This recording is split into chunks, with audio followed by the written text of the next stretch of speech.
fellow patrons, thank you for your monies. We folded your bills into paper airplanes, threw them out the window. That was very fun. No, we didn't do that. You can do things like that when you're rolling in podcast. Yeah, when you're just like, yeah, that's us. So wealthy. That's why we have literally no ads on our podcast. Because it's doing so well. It's not because no companies would ever advertise with us. No, it's because we can't even be bothered because we have so much money. That's why. It's like, why? You know how most rich people, there's like never enough. But we're the exception. We're like, no, this is enough. We were approached by that one company. Do you remember that like headphone company that wanted to send us one headphone in exchange for like 10 ads in one episode? So many ads and I was literally like, there are two of us. You're gonna send us one headphones. And they wanted us to like interrupt mid-show to be like, so guys, I gotta tell you, I got a new spectacular pair of headphones and they've really changed my life. And I'd have to be like, well, I wouldn't know since I didn't get one. Actually, maybe we should have done that because that would have been fucking hilarious. We could have just been like, yeah, it would be nice if we got in 2 pairs of headphones, but yeah. Anyway, I will thank the patrons. Maybe you're like, Liz, where does the money go other than our spectacular rewards? So much of it goes to postage. I think that's our biggest expense of the year is sending out everybody's rewards and such. But also I would like to thank you patrons that I desperately needed a new computer. It was causing a lot of technical difficulties. A lot. It was really, really not cooperating. So we did chip in some Patreon money for that. It's been super helpful. So thank you so much. We did like literally need it to record. It was so frustrating and oh my god. We're already on the brink of quitting every time we have to record remotely because it's terrible. So the technical problems don't help that situation. Yeah. When we were supposed to be recording for Rob, my computer was like, oh, actually, I need to update like right now. And I was like, you fucking thing. And then the updates were like, we were waiting and waiting. And it was still like, okay, these updates are going to take like 3 hours. And I was like, oh, are you kidding me? I hate life so much. Because it was just really like on death's door. I had worked that thing down to the bone and it had nothing left to give. So if this recording is working, which I guess I only assume that it is, but if it is working, it's thanks to your contributions. So I could get a new computer. It's been so helpful. Thank you. Yes, we appreciate it so much. And we hope that the extra content we give you is worthwhile and you're getting your dollars worth. And, absolutely. Today, we're going to talk about the reboot again. Reboot. What if that was the song? Oh my god. It like didn't even say Unsolved Mysteries. For some reason it had words and it was just the word reboot over and over again. I'm imagining so many confused people in front of their Netflix just like, being what is this? Is this right? Is this Unsolved Mysteries? Reboot. Oh my god. People would be so mad. This is why I can't like be in charge of anything serious. It's because there's a part of me, like a little part of me that is a troll, and I would get so much delight in people losing their shit about that. For people who are just like, what the fuck is happening? And I would just be laughing my ass off. Okay, but no, that's not really anything about anything. Samantha's gonna start us off by talking about, you remember this one, the one where they let the guy go shopping and he just left prison. Yeah, that's what she's gonna talk about. It's memorable. It is memorable. It's memorable content. Yeah. So this is episode. Well, so it would be 9. I think you're on Yeah. I mean, Or it's 3 of chapter 2 or god damn yeah. who however you want to look at it. Anyway, it's called Death Row Fugitive. I think they could have come up with a more creative name for this episode, but look, it's not my job.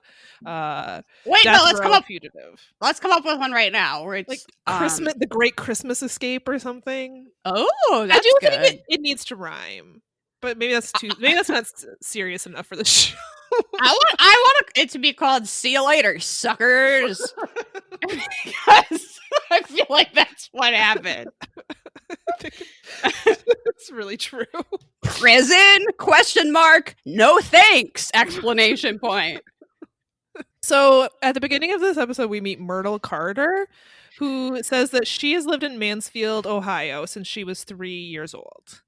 She describes it as a small town where everybody knew everybody.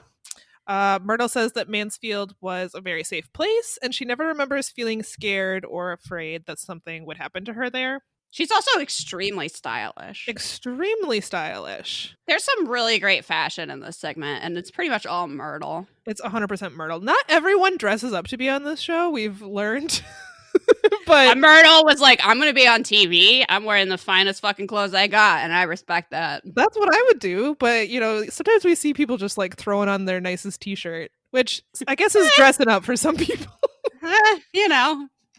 That's their favorite one. Yeah, they washed it, so it's their best. Okay, obviously, this is introducing something bad that happened in Mansfield, and it is the murder of Myrtle's sister, Mary Ellen Diener.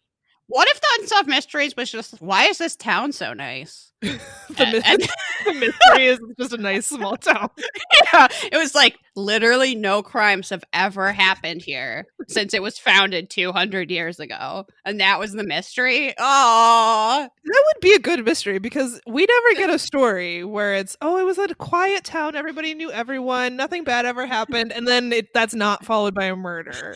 And nothing bad ever did. The end. That would be very quaint. No, unfortunately, a horrific child murder happened. Yeah, it's grim. Grim and gruesome. Is. Mary Ellen is described as a typical young girl who loved hopscotch and playing with dolls. Oh, God. As funny as it is, in a sick way that this guy just skedaddles, this crime is horrific. It is. It's terrifying. There were 7 siblings in the Diener family, and all of the kids had chores to do around the house. One of the chores that the girls had to do was the laundry, which is why Mary Ellen was doing laundry the night that she was killed. Getting quarters for laundry is the absolute fucking worst, and it has never subjected me to crime, and I still hate it. Yeah, I hate it so much. It's not great. If there's someone in your life that needs quarters for laundry and you need a present for them, give them a roll of quarters. That is worth more than its financial whatever. What is a roll of quarters? $20? Yes, yeah, I think so. Having that in quarters is worth so much more than $20. Yeah. Because just not having to find quarters, do your stupid laundry. Oh my God, the best. Yeah, if you live in a building where you have to pay rent and have to find fucking quarters to do your laundry. Yeah. Actually, I think I've said this before, but you should look into what kind of key opens your washer and dryer and just get the super key, because you should not have to pay rent and then pay. No, I'm against it morally. Yeah, no. So it was November 14, 1965. Mary Ellen, who was 14, and her sister Brenda, who was 12, had washed all of the clothes, but the dryer broke, and so much of the laundry was still wet. So the girls had to get a taxi to take the clothes to the laundromat to dry them. Myrtle says that her mother felt comfortable sending the girls to do the laundry at the laundromat. It wasn't that far away, and even though it was nighttime, their grandmother lived right next door. So if anything happened, 2 of them, they're together. Yeah, it's a small town where nothing ever happens ever. Yeah, they probably walk further than the laundromat just to go play with their friends. So it wasn't a concern. And if anything happened, their grandmother was right next door, so they knew they could go there. While they were working on drying the clothes, they ran out of change. And apparently the laundromat where they were at must not have had a change machine, or at least a working change machine. So Mary Ellen left to walk to another laundromat that was down the street. Myrtle said that it would probably have taken her 5 minutes to walk that distance. When Mary Ellen didn't come back, Brenda went to her grandmother's house and told her that Mary Ellen went to the other laundromat to get changed and hasn't returned. Their grandmother told Brenda to stay in the house and that she would go look for Mary Ellen. On her way to the other laundromat, the grandmother saw police and police lights, and as she walked closer, she saw Mary Ellen. Mary Ellen had been shot twice. John Arcudi, I'm not sure if I wrote down his name correctly, but he is a retired Mansfield detective, and he tells us that they were able to determine the caliber of gun that was used to kill Mary Ellen. So they started going to every store that sold guns in Mansfield. They ended up at a hardware store because, yes, this is America and you can buy firearms at a hardware store. You buy firearms basically anywhere. Yeah. They asked to see the books, and upon studying the store's books, they saw that a man named Lester Eubanks had recently purchased a gun that matched the one used to shoot Mary Ellen. We're not told what kind of gun this is, but we do see a picture of it, and it looks kind of unique as a person that knows nothing about guns. I think it seems identifiable to me, but anyway, so he had just recently purchased the same gun. Suspicious. Yeah, and then an informant told police that they had seen Lester Eubanks in the area of the murder just before the crime occurred. So Lester was known around town. Myrtle said that he was just a guy she would see walking down the street sometimes, but she did always think that he was weird. He would apparently walk up and down the street swirling nunchucks, which I agree is weird. You would remember that dude. Yeah. If there was a nunchuck wandering around guy in your neighborhood, you would remember him. That's the nunchuck guy. Yeah, for sure. Hey, kids, stay away from Mr. Nunchucks over there. It's probably a good policy. So, David Siller is a U.S. Marshal, and he describes Lester as being a sharp-looking man who was well-liked. He said that Lester was charming and could kind of fit in, so that'll kind of come into play later. He can probably fit in. Despite his nunchuck habit, that he must have been hella charming, because he has to overcome the fact that he's walking around like a dweeb swinging nunchucks. So he was like so charming that he could offset that habit. Yeah. But David also says that today Lester would be labeled a sexual predator. He had been arrested twice before for sex offenses, and actually at the time of Mary Ellen's murder, he was out on bond for one of those offenses. So he could have been garbage. He could have been in jail, but he was out. So police took Lester into the station to interview him, where he pretty quickly confessed to killing Mary Ellen. So this is not a final appeal, obviously. It seems pretty apparent that Lester did, in fact, kill Mary Ellen.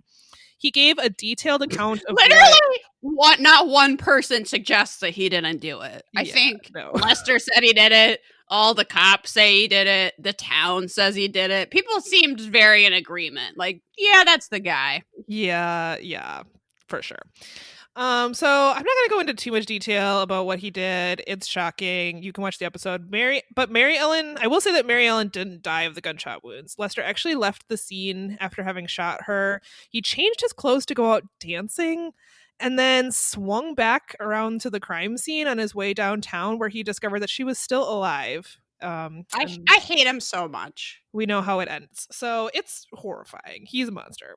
David Siller, who is the U.S. Marshal, points out something important, which is that Lester Eubanks, quote, crushed an entire family's future.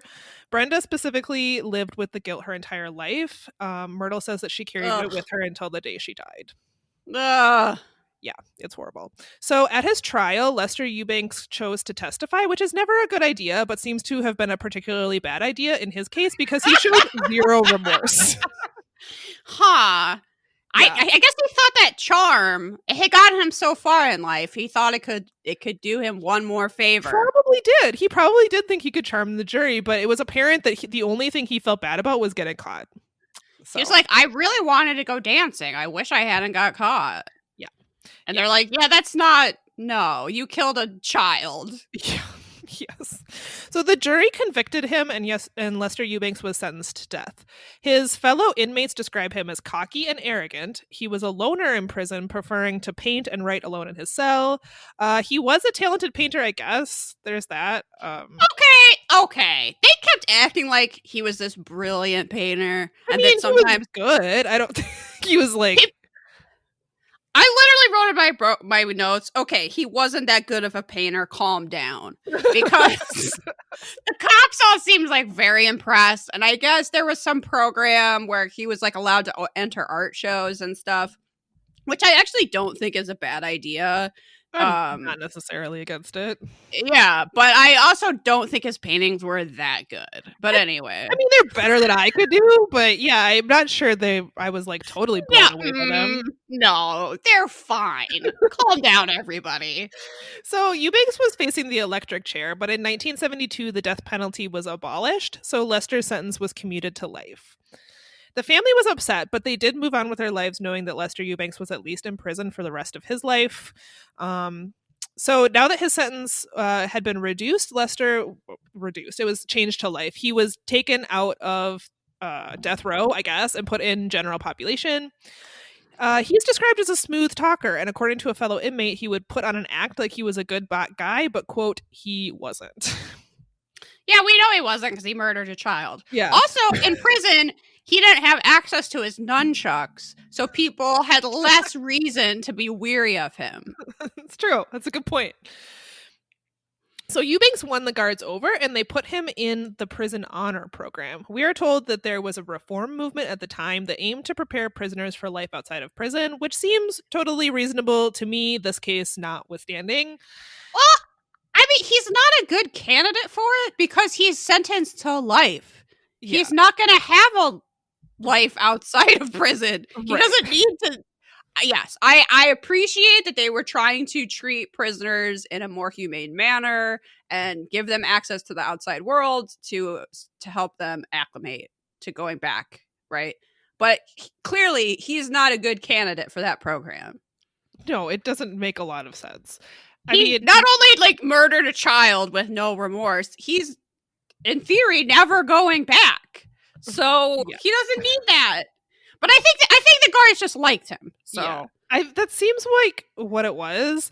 So it was this trustee program that he was allowed to join, and we've talked about this kind of thing before because there was that one mystery. I don't quite remember all the details, but the guy like lived in his own house. He was living on his own house on the grounds, and his wife would like come visit. He was like barely in prison, and then eventually replaced himself with a mannequin. And I think it took him like a day to figure it out. Yeah, so these trustee programs maybe weren't run exactly on the up and up because it seems like people can just like walk away.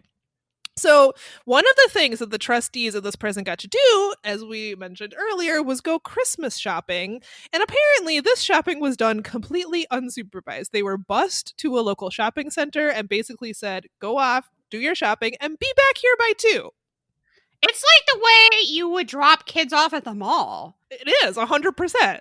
Like you probably, like, your parents would like stop down the street so your friends don't see you with them, and they get to be cool. It's like, here's some money, be good, right? Don't steal the quarters out of the fountain, and be back here by 6. Exactly. They're in civilian clothes, like guards aren't with them. I think this is well intended. It's just not for Lester. No, and he probably should be supervised. I'm just going to put that out there because guess what? He just walks away. Which they act as like he must have had help from the outside. And I was like, really? Did he need help to walk? Walk because off? It sounds like he just literally walked away. They're like, he must have been coordinating with friends and family. He had all these visitors all of a sudden. And I was like, he had money on him. He could just get a bus. He could call a cab. He could have called a fucking limo. Like, I don't think, maybe he did have help. Maybe his, I don't know, mom came and picked him up from the mall, but he also didn't need help. He could have hitchhiked. He could have bought a scooter and scooted away. Who knows? I hope that it's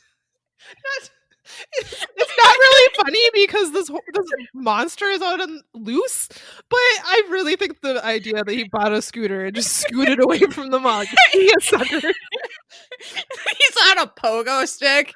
I'm out of here. I mean, the thing is, most people in prison are not Lester. Most people in prison did not murder children in cold blood for literally no reason. Most people are in the United States are in prison for drug offenses and other bullshit. Right. So there's a ton of people that if they said, hey, you can go Christmas shopping, I don't care. Fine. Let drug dealers go Christmas shopping. But maybe not child murderers. Sex offenders that are in prison for life. Just go Christmas shopping. No, I don't think so. I mean, why would you think a guy who's done something so serious and is also in jail for, he has nothing to lose. No. He's in jail for life. Why would he come back? What would motivate him to do that? No. If this was me, I wouldn't come back. Like, the mystery here is how all of the other prisoners did. Yeah, all the other prisoners, they were like, I never, Lester didn't show up, which implies everybody else did come back. Yeah. Nobody else got a pogo stick or a Power Wheels car and then just zoom out of that mall parking lot. Oh my goodness. So this poor family gets a call on Christmas, basically, that Lester Eubanks has escaped. So Merry Christmas to them. You know how a child member of your family was brutally murdered in the street? We let the killer go shopping and he walked away. We let him go shopping and we did absolutely nothing to like track him or supervise him. And he could be coming to your house right now. We have no idea. Just pretty much. Sorry about that. So in my notes now, I talk about how, yeah, they spend a lot of time contemplating whether or not he had help. Like his visits were more frequent in the weeks leading up to his escape than they had been his entire sentence. They're trying to make it sound like this idea was not so stupid. They're like, no, he had to have had help. He had been planning this the whole time. He got into the trustee program. He knew that he would be able to go out and it may be, but also this is a really dumb idea. Also, yeah, he could have just literally wandered away. He had hours to go shopping. It also just kind of sort of doesn't matter because he's out there now. Like whether or not he got a ride or he took a taxi kind of is pointless. I guess you could go question his family, but they did question his family and his family said nothing. So that's over. We just got to find this guy. It doesn't really matter how he escaped from prison now 20 years ago. Did he take a pogo stick? It really makes no difference. I mean, I hope he did. But yeah, it's just them trying to save face. Even though I don't think any of these people were actually involved in that trustee program, I think they're trying to be like, look, it's not the state's fault that we literally just let him go and said, see you later, alligator. Well, guess what was also their fault? The fact that they put out a warrant on him, but then like canceled it inexplicably 2 weeks later. We'll get to that. Okay, so yeah, actually that's our next thing to talk about. So there was a federal warrant placed for Lester Eubanks' arrest after he escaped, but however it was inexplicably removed and stayed removed for years until a detective one day just randomly happened to think about Lester and decided to look him up, only to find out that there were no open warrants for him. That guy was pissed. Yeah. That guy was so mad.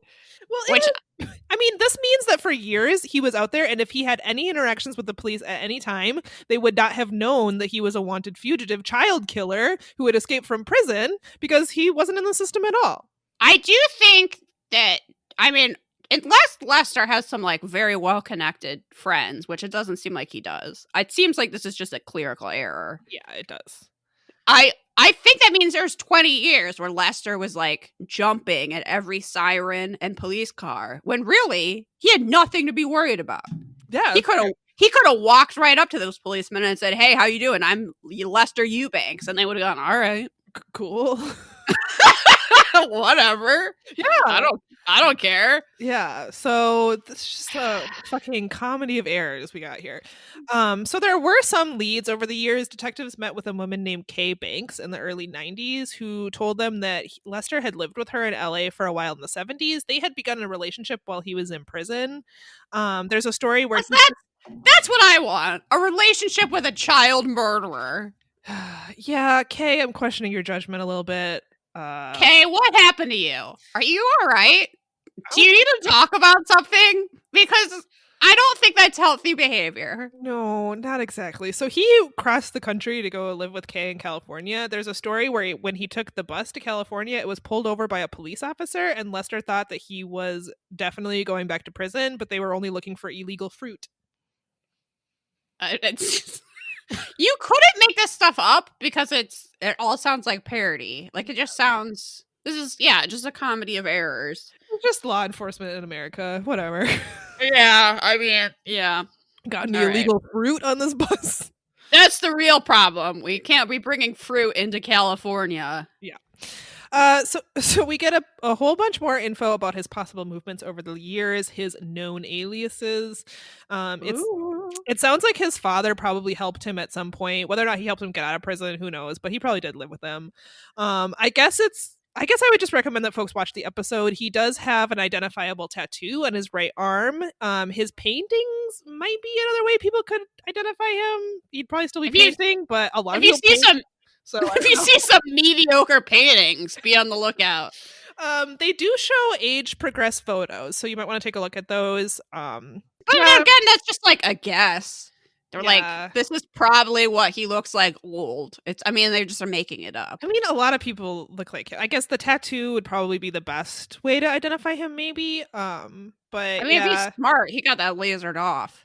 Well, that's a good point. It might not be there. And it's probably super faded by now. It was kind of faded in the photo they showed. So who knows?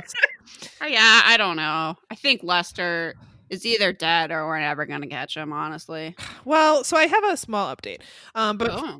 But actually, let's see what else I have in my notes. Yeah, I don't really have anything else written down. It just sucks that this guy stole Mary Ellen's life and then he gets to live free for 20 years. Hopefully he fell in a hole. Yeah, hopefully. Okay, so I don't have a huge update. They haven't at least released any information about credible leads, but they did say, according to this article I found, that the show has passed along any credible tips to law enforcement. The U.S. This is the quote from one of the producers. The U.S. Marshal Service has concurrently announced that they believe Eubanks is alive and they are getting closer to tracking him down. They also doubled the reward for information leading to his capture from $25,000 to $50,000. That's it? Yeah. I feel like we could chip in more than that. Seems like we come on, people. Seems like we probably could. So yeah, this one sucks, and also is just ridiculous. It's ridiculous. It feels unnecessarily long. I feel like this could have been a shorter segment. It was a shorter episode than some of the other ones. It was only 35 minutes. So, but it still seems like kind of long. I don't know.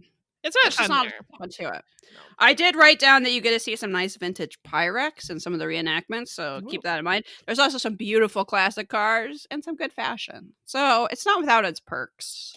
When reenactment, Lester is twirling his nunchucks. He's got a nice turtleneck with a gold chain.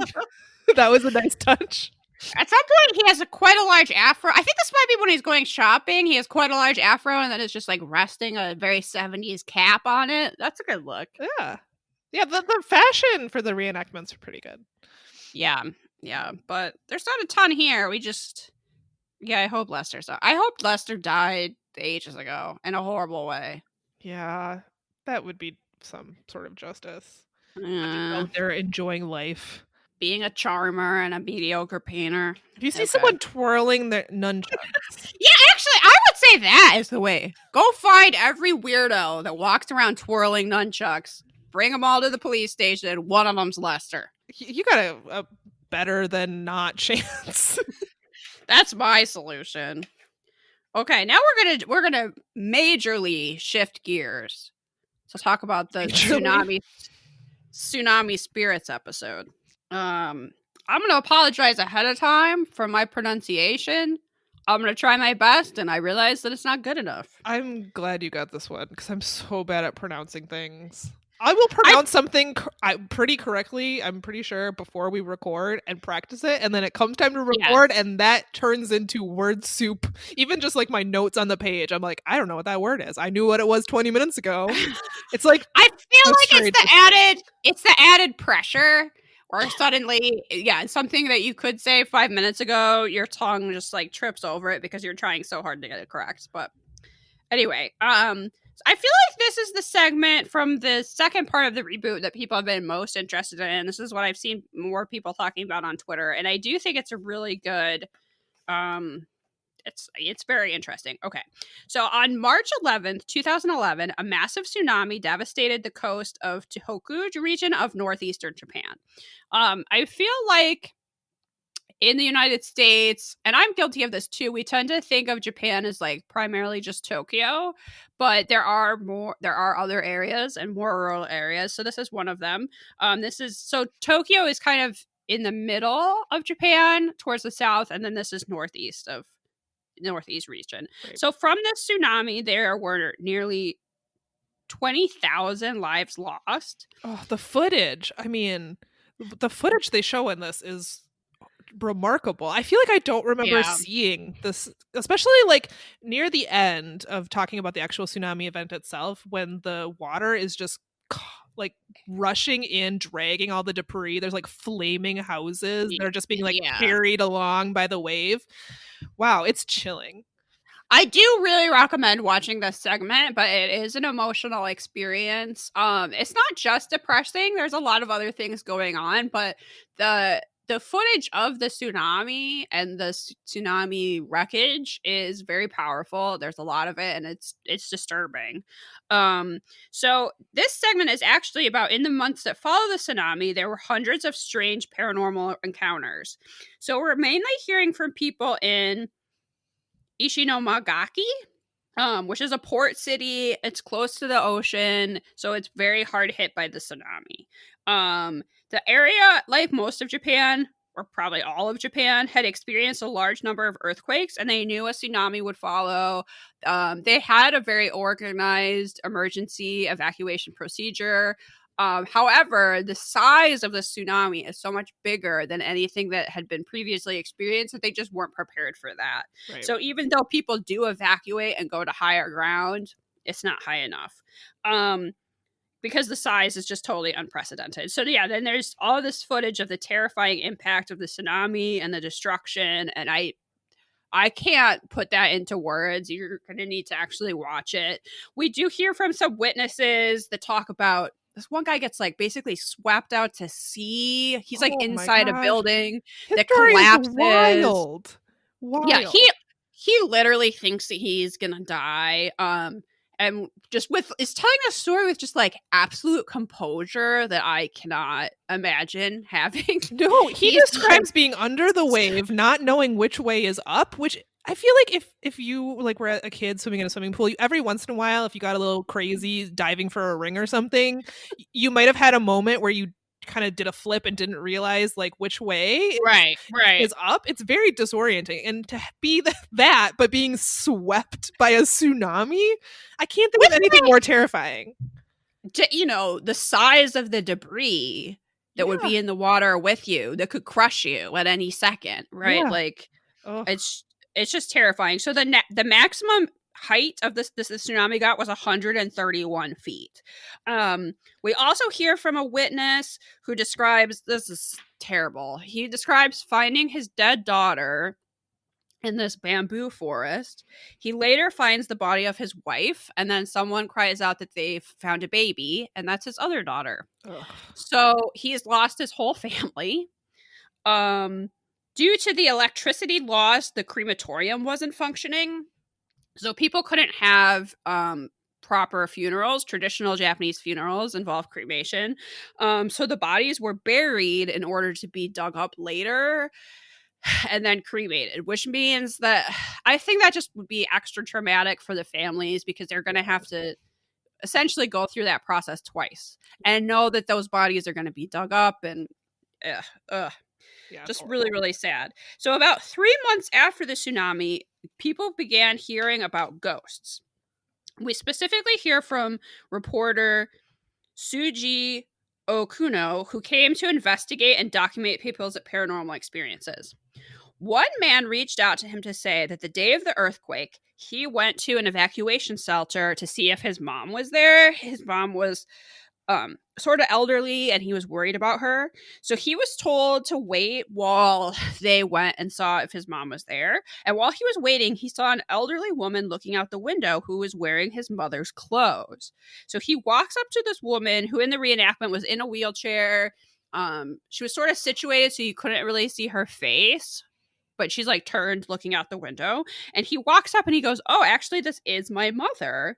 So he takes out a camera because he wants to take a picture for his family to like show that she's safe and alive. And as he takes the photo, the face transforms into a woman he's never seen before in his life. Yeah. And it turns out, this gives me chills. And it turns out that his mother was actually on this bus where like being evacuated, and that bus got swept out to sea in the tsunami. And that happened like as he was taking that picture. She was dead. Oh man, I have chills too. Yeah. So that seems like a fetch to me. That seems like she is saying goodbye to her son. Oh, it's just so like I'm about to cry. It's so fucking sad. Yeah. Okay. So people were desperate to see spirits of their loved ones and receive some messages. I mean, usually when we talk about hauntings, we're talking about it as kind of a negative thing. That you like, we're talking about people who moved into a house and then weird stuff happened and they got scared. Right. This is kind of the opposite of that, where people have dealt with such massive loss and such trauma that they actually would like to see the spirits of their loved ones because they want to say goodbye and they want some form of closure. We hear from a woman in Ishionaki who lost her 30-year-old son in the tsunami. Oh, I'm sorry. No, it's way worse than that. She lost her 3-year-old son in the tsunami. I was like, I don't remember that one. I can't read my own writing. And as a result, she was suffering from depression and panic attacks. We see a reenactment from her home where she's sitting down to dinner with her husband, and she invites her dead son to join them for dinner. And then he had this toy that was like a ride-on little train thing, like a kid would sit on it and like pretend he was riding a train, that lit up and made noise. So she, in the reenactment, turns and it's like, "Will you join us for dinner?" And then that train like lights up and beeps. Yeah. And they explain that, like it had an off switch. There's no reason why it should just turn on. So that's kind of eerie. And apparently after that, that woman like had a will to live that she didn't have before. Like that really helped her with her grief. I apparently she had been like wanting to die because she couldn't imagine living without her son. Yeah. And that gave her some like peace to know that, I don't know. I'm trying not to cry. Okay. We're going to talk about a professor of sociology, Kiyoshi Kanibishi, I hope that's right, who explains that it's uncommon for people in Japan to get grief counseling. He was like, unlike in America, you wouldn't get grief counseling here. And honestly, I feel like we don't do that enough. Yeah. But I it would be even less in Japan. And he said that one of the reasons for that is that while people know that will help with their suffering, they're afraid that will make them forget the deceased. That if they have less pain, that it will feel like those people are further away. Yeah, I understand that impulse. Yeah, and he was saying this was an aspect of Japanese spirituality which doesn't have as strong of a separation between the living and the dead. And there's another person we hear from in this documentary, and I don't know if I wrote down his name, but he is the monk at the local temple. Actually, I found this slightly confusing that at least my closed captioning would alternately refer to him as a monk, a reverend, or a priest.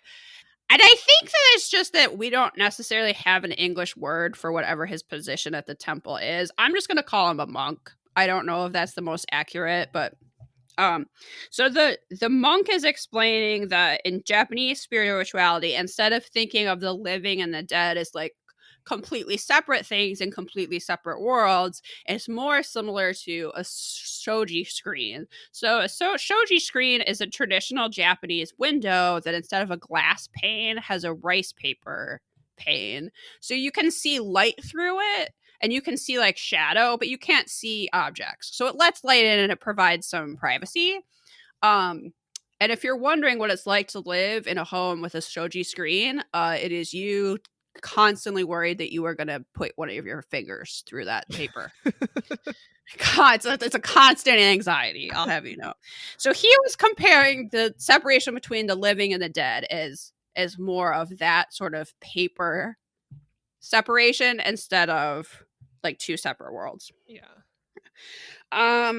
The reporter now tells another ghost story, and that's that a woman is preparing a meal and a visitor comes to her house in soaking wet clothes and asks for dry clothes, and she gives her some to take. I thought we were going to get more in that story later, but we don't. That's it. Didn't more people show up too? Yeah, but there wasn't like a lot of explanation.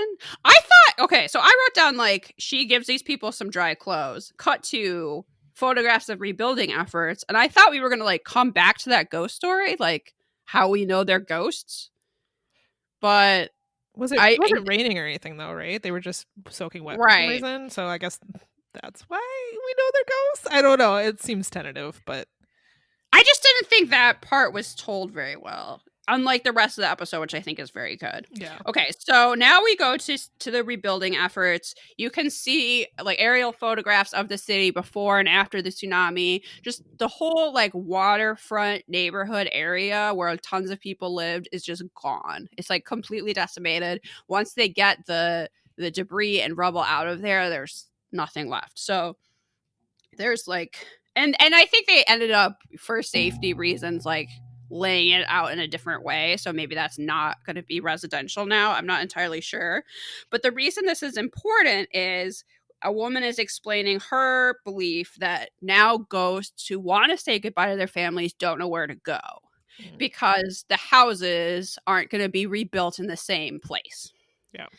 So this is resident Kanoshu Azawa, who says that she's always been spiritual and a little bit weird, and I would like to know this woman. Me too.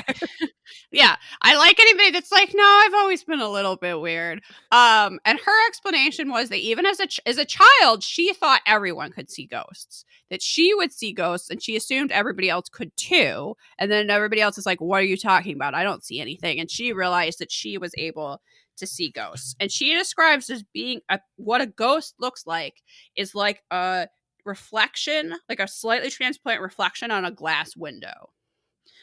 So you can see that something is there, but you can't see it fully. Right. And her story was that one night she's driving and she's stopped by a group of men, and she instantly knows that they're ghosts and that they died in the tsunami, but they didn't fully understand that they were dead. Which is that idea of hauntings, is that unlike a poltergeist who's just like fucking with you, so a ghost that is haunting doesn't know that they're supposed to move on. So they're just like still wandering around the earthly realm, like, you know, I'm confused. What am I doing here? Yep. So she sees this whole group of men that died in the tsunami and are trying to find their homes, but nothing looks the same anymore and they don't know what to go. And she said that they were in pain and that to stop their suffering, she had to tell them the truth. And she had to be like, look, there was a tsunami. You're actually dead. It's time for you to move on. Yeah. Okay. So we go back to the sociologist now, Kiyoshi, and he specializes in the oh my God. He specializes in the sociology of disaster, which is fascinating. Yeah, I kind of want to know more about this field of study. Yeah, which, I mean, it makes sense. It's just not something I had ever thought about. And he tells us that one of his students for a research topic decided to look into these ghosts. And so that's why he's part of the special, is that this is something he's looked into and thought about. And he finds that the most believable stories come from cab drivers because there are physical records connected to the stories. And I find this extremely interesting. This story fascinates me. So one example is that 164 days after the tsunami, in August, which would be pretty warm in this area, a driver picked up a young man who was wearing an unseasonably heavy coat. And the driver thought the man seemed a bit odd, but he didn't really say anything. So And it's a kind of a long drive, it seems like. So by the time he arrives, the sun had set and he like stops the car. He's ready to let the passenger out. Passenger's gone. And the sociologist has several experiences like this. And what's interesting about them is that they can be verified by the logs. Like they have records of picking someone up at a destination and going to this destination, but there's no one to pay for the fare. So what ended up happening in all of these cases is that the drivers had to pay for it themselves. Yes. Because the ghost isn't going to pay. Right. Someone's got to pay, right? Like they have to give money to the cab company because of all that time. They ended up having to pay for it themselves. Yeah. Fascinating. So now we're talking about how the presence of the ghosts seems to be helping the community deal with their PTSD of having lost so many people at once. One guy that we don't hear a lot from, just one of the residents says that he lost 53 coworkers. Yeah. Because the place where he worked collapsed. Just imagine knowing 53 people who have died at one time. Ugh. Okay, but the sociologist tells us that he hasn't found a rise in ghost sightings after other disasters, that it seems to be something unique to the tsunami, and that was being attributed to the fact that the area is more rural and therefore more traditional and spiritual. I mean, that's conjecture. You can make of that what you will. Okay, so now we're back at the temple, and one night the monk's wife opens the door and finds this sick woman who's like begging to be helped and is in a lot of pain. And what she said was that there were many spirits entering her body and she wasn't able to stop them. And that it was extremely painful because she was feeling the pain that all of those different spirits had experienced. So he ended up praying for her and burning some incense to Buddha, and that seemed to release her pain. She wasn't connected to the tsunami in any way, but she keeps coming back to the temple with this problem that she's being possessed by these ghosts, and then she would go to the temple for relief. And one of the saddest examples was that she was being possessed by a spirit of a sister who had been trying to escape the tsunami with her younger brother and, ended up not on purpose, but letting go of his hand in the tsunami and felt her brother get ripped away from her and felt so responsible for his death. And so she's like crying and like begging for forgiveness for her mom. So the monk's wife pretends to be the mom and like holds her and tells her it's okay and like holds her hand and is like, I'm here for you. It's okay. You're allowed to move on. It's a lot. I'm really going to cry. It's horrible. It's so sad. Yeah. She held her hand and said, I will always be with you. Let's walk to the light. This is very interesting for a lot of reasons. I really do recommend watching this episode if you're emotionally up to it. The woman who's experiencing these possessions asks the monk, like, do you think I'm mentally ill? Like, she's not, clueless to how this seems. Right. And he says, no, I think you're just more sensitive than most people to what's been going on. Yeah. And he also says that so this practice of like almost an exorcism is not like a traditional Buddhist procedure or whatever you would call it. And that some other monks had sort of questioned why he was doing it. And he said, my first obligation is to this woman and to her suffering. Yeah. And that's more important than my own spiritual convictions. And I just thought that was really interesting and that even if that was like technically not something he was supposed to do, if it made that woman feel better, he didn't care. Yeah. And I just thought that was really cool. I really like him. I like that he has such a big role in the documentary because everything he says is so interesting. And yeah. It's very thoughtful. He's clearly put a lot of thought into this and also just like how to help his community after something so horrible happens that's really impacted everybody. And some people more than others, but it's never going to be the same. Right. Yeah, for sure. And one of the things he does is he starts this thing he calls Cafe de Monk. Which I get. Okay, so people are resistant to grief counseling, right? They don't want to let go of these memories, but he wants people to get together and talk. So he's like, well, if I give them like bits of cake and tea, they'll come. So he starts this like cafe where people can come to the temple, I think, maybe somewhere else, I don't know, but they can come and eat and drink and like be with their neighbors and kind of process what happened. And we see several people who we've heard their horrible stories going to this, and they play music and they try to like sing and just like have some hope going forward, which like after losing your entire like I just can't imagine. Yeah. Because there's also a huge issue of survivor's guilt, right? Like that one guy lost his whole family. Mm-hmm. And then he's like, why am I the one that survived? Right. The thing is, there's no reason. Yeah. That's just what happened. But so hard to deal with. Oh, it's terrible. Okay, so it ends with the monk giving us this advice that we shouldn't be scared of the ghosts, and that if they return, you should just tell them you're dead. And it's time to move on. So it does end on this like more hopeful note of like the community trying to heal and being there for each other and learning from these paranormal experiences and trying to have some closure from that after something so devastating and heart-wrenching has happened. I thought it is really beautifully done. I honestly wish it was longer. I feel like this could have been just like a standalone documentary. I really liked it too. Everyone we hear from has such a heart-wrenching story. Yeah. And it's fascinating. I know there's several books about the tsunami ghost phenomenon, so I know that it's like it's a thing you could read up more on. I agree this documentary is like really good, and I do kind of wish it was longer too. I just think that the people we hear from are all very interesting. Like none of the time is wasted. I think some of these reboot episodes to me feel a little dragged out.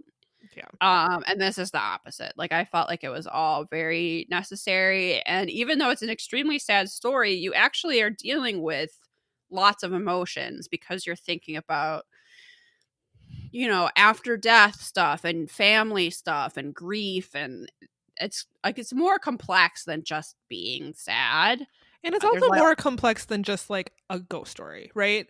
Yes. Like I think it's more profound, and they do a really good job of conveying that. I think that it's not just like a spooky, fascinating paranormal story. Like there's layers of complexity, and it's more complex than just people seeing ghosts. Like there's all these other reasons, and I do think that comes through, which I really appreciated. I think it's handled very respectfully. I don't think it's made to be a like sensational thing like a lot of like Ghost Adventures, right? Yeah, no, like this isn't Zach Bacon. I wouldn't trust him with this story. This is the opposite of that, which is appreciated. And I think it comes to a point that I kind of agree with, that whether you're saying this is a ghost or not, like literally, it doesn't matter. It's like different language to describe the same thing. Yeah. Like, are you talking about PTSD or are you talking about a haunting? Like, kind of doesn't matter. Mm-hmm. It's kind of all, you know, that's how these people are going to deal with it. Yeah. And if that helps them, great. I thought it was great. I thought it was really, really well done.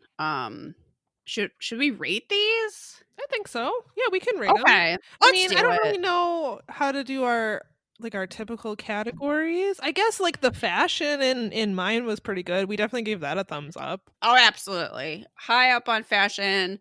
Mysteriousness for the first one, thumbs down.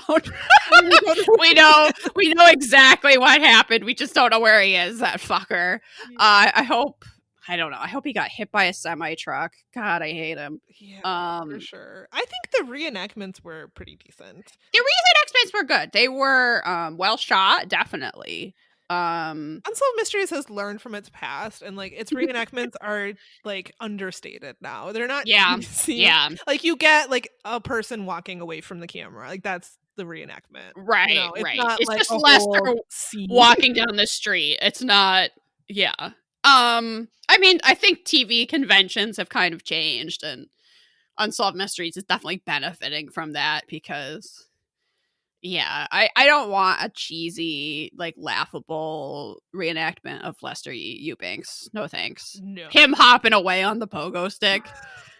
That would have just been distracting and rude. So, what else do we rate?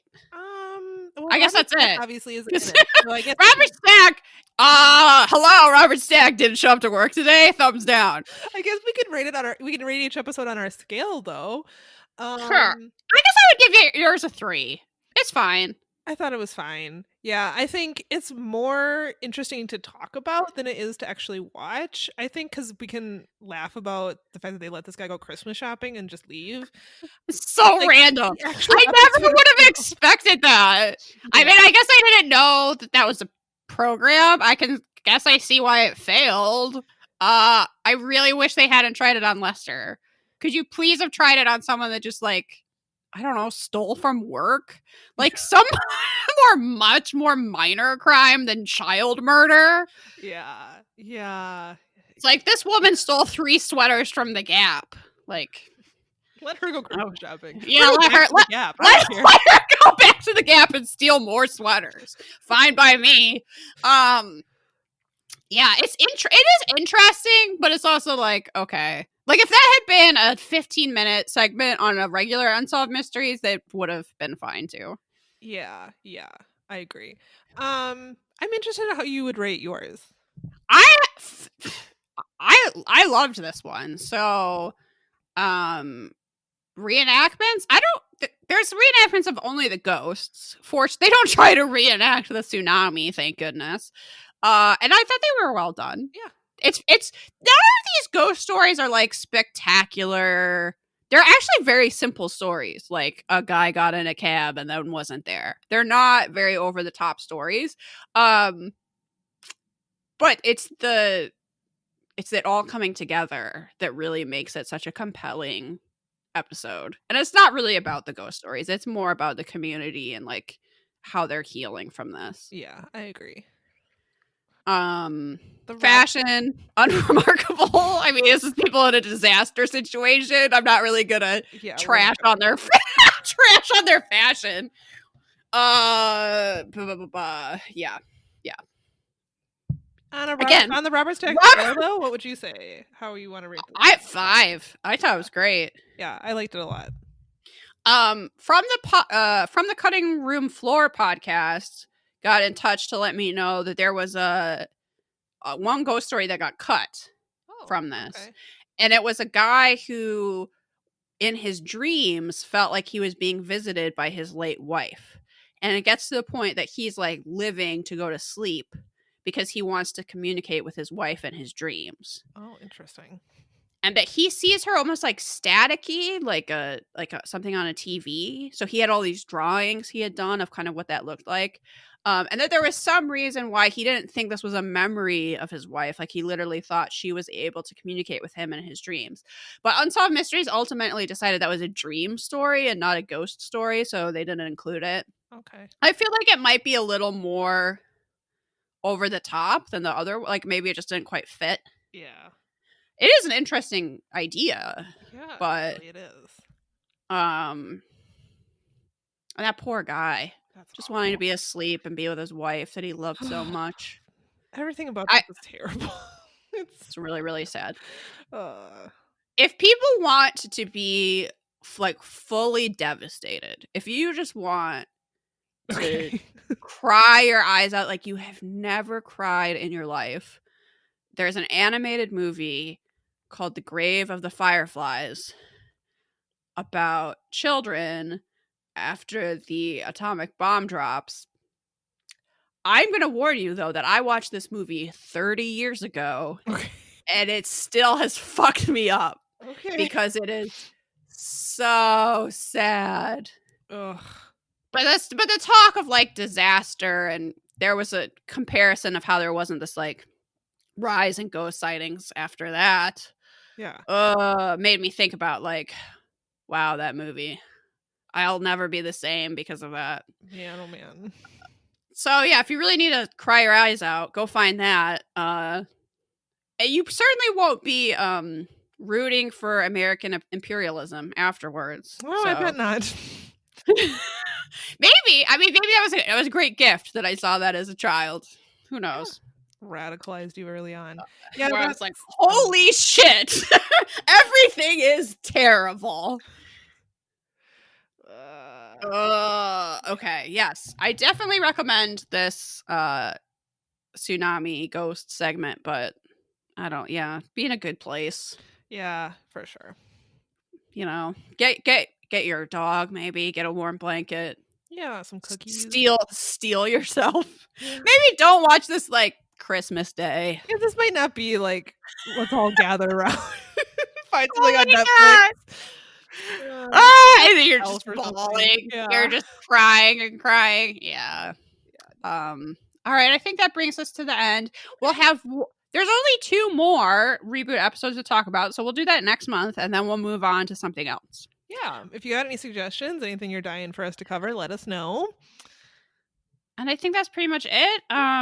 Happy New Year, everyone. Yeah. Fingers crossed for a better 2021. Man, oh man, yes.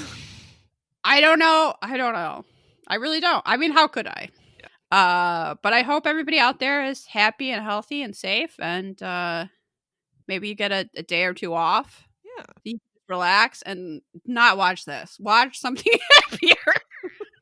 Watch the fucking Chipmunks or something. Yeah. Actually, that sounds terrible. Watch Muppet Christmas Carol. There you go. The only Christmas Carol I recognize. There we go. Perfect. All right. Bye, Samantha. Bye.